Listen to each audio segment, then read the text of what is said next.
बिस्मिल्लाहिर्रहमानिर्रहीम अस्सलाम वालेकुम। हमारी रोज़मर्रा ज़िंदगी की बहुत सारी चीज़ें ऐसी होती हैं कि अगर हम इन्हें दुरुस्त तरीके से रखें और ठीक तरह से इस्तेमाल करें तो इन चीज़ों की लॉन्ग लाइफ तो बढ़ती ही बढ़ती है, इनके बहुत सारे फ़ायदे भी होते हैं। तो आज इसी तरह की कुछ टिप्स एंड ट्रिक्स मैं आप लोगों के साथ शेयर करूँगी। साथ-साथ आपको लहसुन और अदरक हो गया और प्याज़ हो गया, इसको बगैर मशीन, बगैर छुरी के आप किस तरह आसानी से बगैर हाथ लगाए चॉप कर सकते हैं, उसका भी आसान सा तरीका आपके साथ शेयर करूँगी।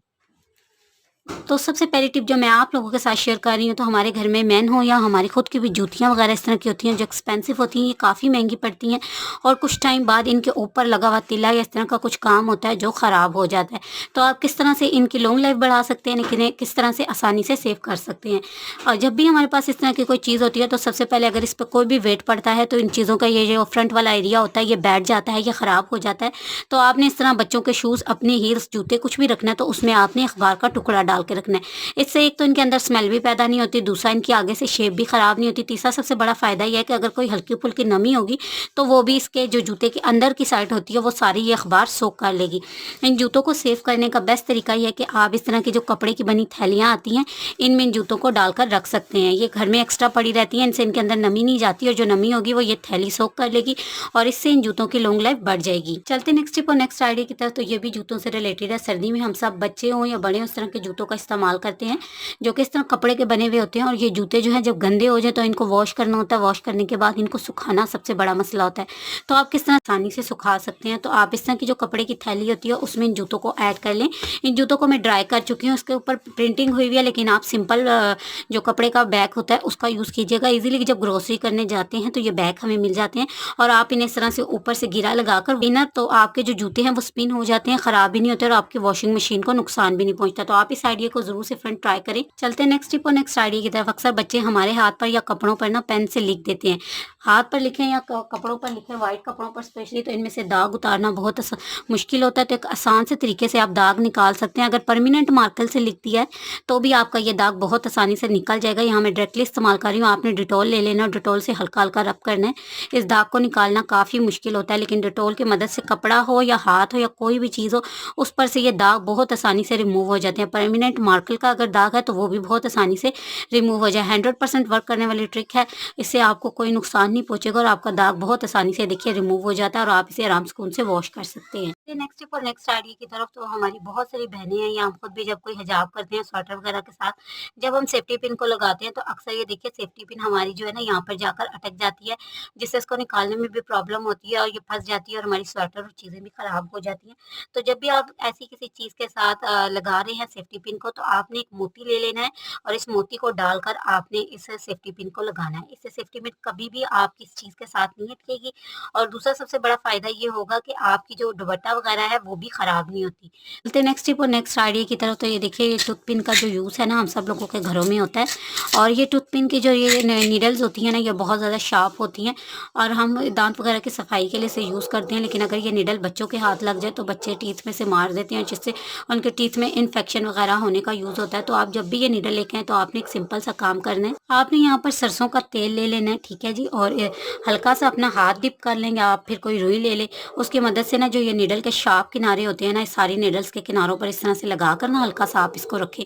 इससे अगर हादसा बच्चे इस टूथपिन को अपने माउथ पे मार भी लेते हैं तो उनको इन्फेक्शन वगैरह नहीं होगा और वो सेफ रहेंगे। चलते हैं नेक्स्ट टिप की तरफ, तो यहाँ मैंने 2 कप्स में पानी ले लिया है और इसमें मैं थोड़ी-थोड़ी मिकदार में ना पत्ती ऐड कर रही हूँ, ठीक है? पत्ती ऐड करके ना आपने इसको थोड़ी देर के लिए छोड़ देना है।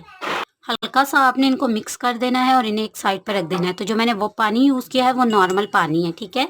थोड़ी देर जब मैंने पानी में डिप करके रखा तो ये देखिए एक पत्ती का बहुत तेज़ कलर निकला और एक पत्ती का हल्का कलर निकला है, यानी कि ये दोनों पत्तियाँ ठीक है और ये दोनों पत्तियाँ जो मैंने यूज़ की हैं यहाँ पर पैकेट वाली पत्तियाँ, ठीक है? अगर एकदम से कलर निकलने लगे तो आप समझ जाइएगा कि आपकी पत्ती पर रंग चढ़ा हुआ है। तो यहाँ देखिए इस पत्ती का रंग वगैरह नहीं निकला। नेक्स्ट टिप और नेक्स्ट आइडिया की तरफ, तो हमने पत्ती को यहाँ पर वेस्ट नहीं करना। हम इस पत्ती के पानी को छान लेंगे और इसे हम एक साइड पे रख देंगे, ठीक है जी? इस पानी को भी हम इसी में मिक्स कर देंगे और इसे हम एक साइड पे रख देंगे, क्योंकि हमें कोई भी चीज़ को ज़ाया नहीं करना। इस पत्ती के पानी में आप शैम्पू मिलाकर अपने बालों को वॉश करें तो आप देखेंगे कि आपके बालों की ग्रोथ डबल हो जाएगी और जो शैम्पू के इस्तेमाल से हमारे बाल रफ होने लगते हैं अक्सर, वो भी नहीं होंगे। तो आप इस तरह से इस पत्ती को भी यूज़ कीजिएगा, डिस्कार्ड मत कीजिएगा। चलते हैं नेक्स्ट टिप और नेक्स्ट आइडिया की तरफ। तो यहाँ देखिए प्याज जो था ना, मैंने उसको ओवरनाइट के लिए ना इस तरह पानी में भिगो कर रख दिया था और इसमें मैंने हल्का सा सिरका ऐड किया था। तो प्याज का ये देखिए काफ़ी सारा अरोमा रंग निकल चुका है। प्याज को छान कर मैं अलग कर लूँगी। तो प्याज को छान कर मैंने अलग कर लिया है। अब हम एक और काम करेंगे, इस प्याज के पानी में ना हम थोड़ा सा डेटोल ऐड कर देंगे। ठीक है जी, आपने थोड़ा सा डेटोल लेना है और इस डेटोल को ना आपने ज़रूरत के मुताबिक हस्बे ज़रूरत ना प्याज के पानी में ऐड कर लेना है। तो ये बहुत ज़बरदस्त है, ये देखिए हमारा लिक्विड बनकर रेडी हो चुका है। आपने इसको थ्रो नहीं करना। और ये इसका मैं आपको फ़ायदा और यूज़ बता देती हूँ। अभी यहाँ पर ये मेरे पास पड़ा हुआ है, तो आपने इसे किसी स्प्रे वाली बोतल में भर देना है। आपके घर में जहाँ कहीं कॉकरोच, कीड़े मकोड़े या चूटियाँ आती हैं या मच्छर बहुत ज़्यादा आ रहे हैं, ये छिपकलियाँ आपको परेशान कर रही है, तो ऐसा होता है कि दीवारों वगैरह पर स्प्रे करना मुश्किल होता है, तो आप स्प्रे वाली बोतल में इसे डालकर इसका स्प्रे करें। आपको मच्छर से, छिपकलियों से, चींटियों से और इस तरह के जो बेशुमार कीड़े होते हैं ना, उनसे निजात मिलेगी, कॉकरोच। चलते हैं नेक्स्ट टिप और नेक्स्ट आइडिया के। तो बगैर छुरी का यूज़ किए, बगैर मशीनों का यूज़ किए, बगैर किसी चीज़ का यूज़ किए किस तरह से ना आपके हाथ भी ज़ख्मी ना, और किस तरह से आसानी से आप अदरक हो, लहसुन हो या प्याज हो, इसको चॉप कर सकते हैं। ठीक है जी, उससे रिलेटेड बहुत ज़बरदस्त सा हैक मैं आप लोग के साथ शेयर कर रही हूँ। ये देखिए, ये ग्लास हम सब लोगों के घरों में होता है, स्टील का ग्लास, इसके बहुत सारे फ़ायदे हैं।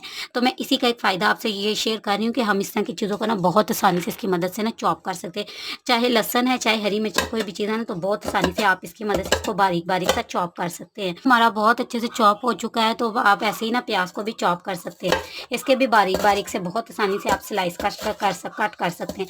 अक्सर आपने देखा है, या तो हम घर वगैरह की शिफ्टिंग करते हैं या बाहर कहीं पिकनिक वगैरह पे जाते हैं, तो खाना वगैरह बनाते हैं और हमारे पास जो होता है ना टूल्स वगैरह नहीं होते कुकिंग के। तो ऐसी सूरत में ना आप ऐसी चीज़ों का यूज़ कर सकते हैं, या कोई चीज़ मिल नहीं रही और आप इस तरह से करना चाहते हैं ना, तो आप इन चीज़ों का यूज़ कर सकते हैं। आप मर्ज़ी से इसे बारीक कर सकते हैं, मोटा कर सकते हैं, जैसे आप काटना चाहते हैं। तो ये देखिए बहुत आसानी से हमारा प्याज हो गया, लहसुन हो गया, बहुत आसानी से ये चॉप हो जाता है और बारीक सा हो जाता है। आप हरी मिर्चों को भी काट सकते हैं। ठीक है, चलते नेक्स्ट टिप और नेक्स्ट आइडिया की तरफ। तो यहाँ पर आपने घर में पड़ी हुई कोई एक्स्ट्रा सॉक्स लेनी है और साथ में आपने ले लेनी है एक कंघी। ठीक है जी, सॉक्स के ऊपर आपने ना इस तरह से कंघी को चढ़ा लेना है। तो ये मेरी यूज़ में नहीं थी और पुरानी सॉक थी, और इसको मैंने अच्छे थोड़ा सा गीला कर लिया, उसके बाद निचोड़ लिया। आप यहाँ पर चाहें तो कोई शैम्पू का यूज़ कर सकते हैं, सॉक्स के ऊपर लगा सकते हैं, टूथपेस्ट लगा सकते हैं। तो ये देखिए, जो हमारे फ्रिज की ये साइड का एरिया होता है ना, रबड़ वगैरह, फ्रिज का जो ये एरिया होता है ना, ये बहुत ज़्यादा गंदा हो जाता है और इसकी सफाई करना काफ़ी हमें मुश्किल लगता है।